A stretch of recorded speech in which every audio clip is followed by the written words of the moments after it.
Hello mga kairing, for today's video, nandito tayo sa playground. Hindi sa playground. Somewhere sa loob ng mall. Pero may panglaruan siya na pang bata. So dito tayo mga kairing. Pero itong mga laruan dito, ano lang siya mga kairing, baga tatalon-talon lang yung mga bata. Tingnan nyo naman, ganun lang tatalon-talon yung magbabounce yung mga bata dyan. Tapos ayun. Malaki yung lugar actually. Isang buong ganyan, mga kairing. Isang buong ganyan. Ano lang, wala ganong naglalaro. Although Friday ngayon, dapat holiday. Dapat maraming tao. Pero walang tao dito mga kairing. Kaya, ayan, solo ng mga alaga kung halos yung buong play area. Yan, tatalon-talon dyan. Tapos pwede ka mag-slide doon banda. Ayan, doon banda. Kita nyo ba? Ayan, pwede ka mag-slide. 1, 2, 3. Ayan, pwede ka mag-slide doon. So, nandito kami ngayon. Tapos yung lula ng mga bata, iniwan kami dito mga kairing, no? Iniwan kami dito. Akala namin, ano yung laruan na pupuntahan? Yun pala mga kairing is, ito lang, ari ko. Tatalon-talon ka dito, ayan. Hindi ka mag-slide doon. Tapos tatalon-talon ko yung mga bata. So, ang daming area. Mga kairing na pwedeng laruan yung mga bata. Tapos doon banda, kung saan tayo nanggaling kanina, meron siyang isang basketball na pwede ka mag-shoot, no? I-shoot mo na ang ball sa doon.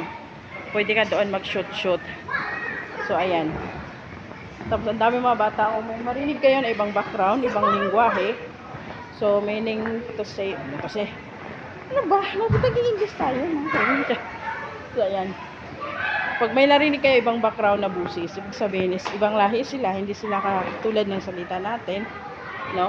Pero if syempre, magtanong kayo kung ano, hindi ko alam kung anong lahi nila. Kung sa iba yung lingwahe nila.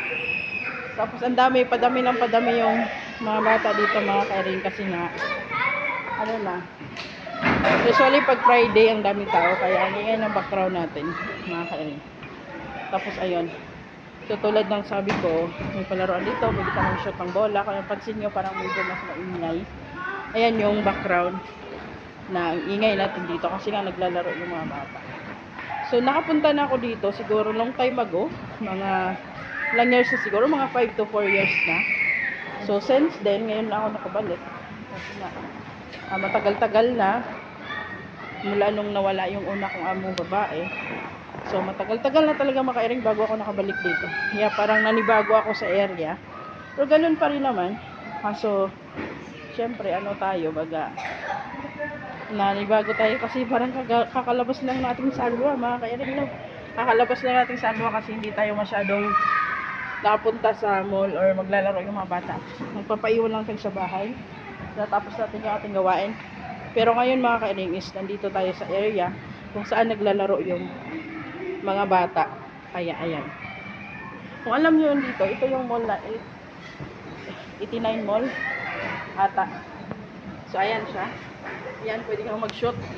Ayan, i-shoot mo na ang ball, dyan mo i-shoot. Diba? Ayan, pwede kang maglaro. Pwede kang mag-shoot dyan kung gusto mo. And meron silang dalawang bolang available. Ayan, tapos doon. Tulad ng sabi sa inyo dito, doon na parte is malaking parte yun. So ayan. Siguro long time ago, mga 4 to 5 years ako nandito. Tapos, ngayon lang ulit nakabalik. So, nanibago tayo sa dami ng palaruan. Hopefully, makagala tayo ulit mga kairing, no? So, wala tayong wifi, nandito tayo. Kaya may pagkakataon tayong mag-video mga kairing. So, upload natin yung ibang area, mga kairing. Upload natin yung ibang kaganapan, no? Ayan, nag-video lang tayo sa salita. Pero ibang parts ng video natin mga kairing, i-upload natin siguro sa susunod nating video. Diba? So, that's it for today's video.